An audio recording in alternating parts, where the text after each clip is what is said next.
Welcome students, welcome to AIR Gurukul. My name is Rohit Shrivastava और इस session में हम लोग आइडियल गैस बेसिक्स में काइनेटिक इंटरप्रिटेशन ऑफ टेम्परेचर पढ़ेंगे। Okay, so let's begin the session. तो काइनेटिक इंटरप्रिटेशन ऑफ टेम्परेचर क्या होता है?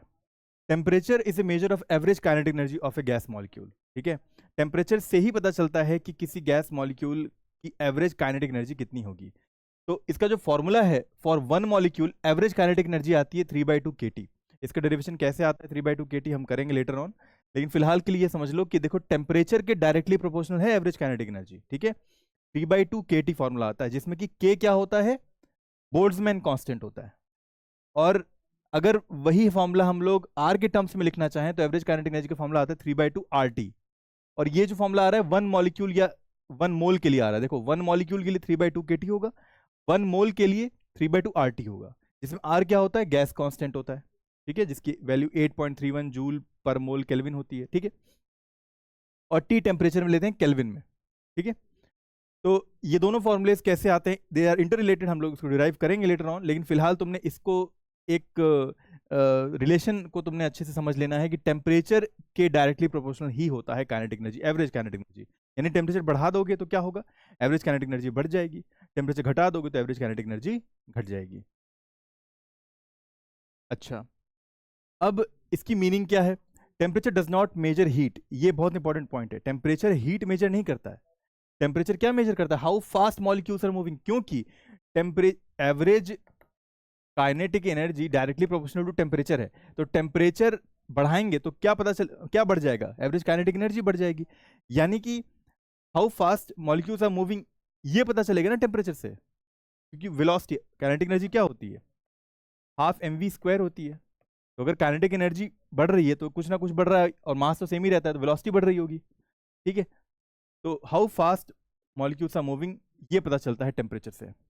इसका इंट्यूशन ऐसा कुछ है कि हाई टेम्परेचर पे मॉलिक्यूल्स मूव फास्टर, जाहिर सी बात है, और लो टेम्परेचर पे मॉलिक्यूल्स मूव स्लोअर। ठीक है, एग्जाम्पल है कि एट 300 केल्विन मॉडरेट मोशन होगा, और at 600 kelvin molecules move twice as energy, क्योंकि अब टेम्परेचर डबल हो गया। टेम्परेचर जब डबल हो गया तो काइनेटिक एनर्जी भी डबल हो गई। अगर काइनेटिक एनर्जी डबल हो गई है तो मॉलिक्यूल्स जो है वो ज़्यादा तेजी से मूव करेंगे, ऑब्वियसली ट्वाइस मोशन करेंगे, ट्वाइस।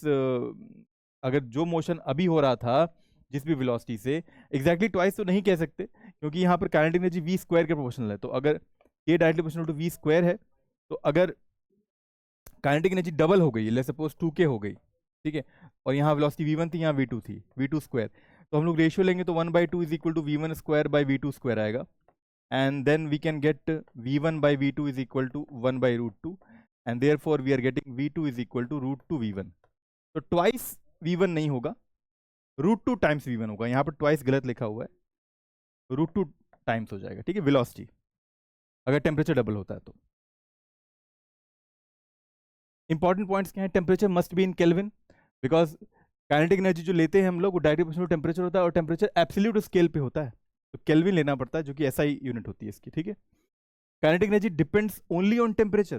ठीक है, not on pressure, not on pressure, not on volume, and not on the type of gas also, चाहे वो O2 हो, N2 हो, कोई भी गैस हो।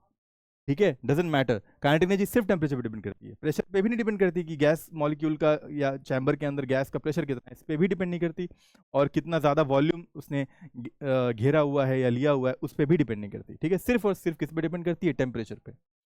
Same temperature same kinetic energy, obvious सी बात है, काइनेटिक एनर्जी अगर टेम्परेचर सेम बना हुआ है तो काइनेटिक एनर्जी चेंज नहीं होगी। All gases at same temperature have average same average kinetic energy, obvious सी बात है। ठीक है, अच्छा, relation with speed half mv² होता है काइनेटिक एनर्जी का, अभी मैंने बताया। ठीक है, हायर टेम्परेचर होगा तो हायर स्पीड होगी। और क्या रेशियो बनता है, अगर मान लो टेम्परेचर डबल कर दिया मैंने, टेम्परेचर डबल हो गया, temperature T' becomes twice of T। Initial था, अब T' जो नया है वो ट्वाइस हो गया है, तो काइनेटिक एनर्जी फाइनल क्या हो जाएगा, ट्वाइस ऑफ K हो जाएगा। K इनिशियल रहा होगा, तो अगर हम लोग रेशियो लें वेलोसिटी का, तो K' by initial K will be equal to v1² by v2², right. जिसको सॉल्व करने पे जो v2 आता है वो क्या आता है, √2 टाइम्स v1 आता है, राइट। हाँ, ये जरूर कह सकते हैं काइनेटिक एनर्जी डबल हो जाएगी, लेकिन वेलोसिटी डबल होगी ये नहीं कह सकते हम लोग। वेलोसिटी एक्चुअली √2 टाइम्स हो जाती है इनिशियल वेलोसिटी की। ठीक है, तो हायर टेम्परेचर होगा तो हायर स्पीड होगी, कितनी हायर होगी, √2 टाइम्स बढ़ जाएगी डबल होने पे, ठीक है। लाइटर गैस होगा तो, अच्छा एक चीज़ और, अगर लाइटर गैस होगा, हल्का मॉलिक्यूल होगा तो ज़्यादा फास्ट मूव करेगा, जाहिर सी बात है, ठीक है। तो ये चीज़ें हम ध्यान में रखनी है कि हायर टेम्परेचर पे हायर स्पीड होती है, और लाइटर गैस होगा तो दैट मूव्स फास्टर। अच्छा, कुछ पॉइंट्स इंपॉर्टेंट है, जैसे कि kinetic energy direct to temperature होता है, काइनेटिक एनर्जी 3/2 kT होती है, ठीक है। सेम टेम्परेचर पे सेम काइनेटिक एनर्जी होगी for all gases, and temperature reflects molecular motion, और टेम्परेचर क्या रिफ्लेक्ट करता है, मॉलिकुलर मोशन कितना फास्ट है कितना स्लो है, ठीक है।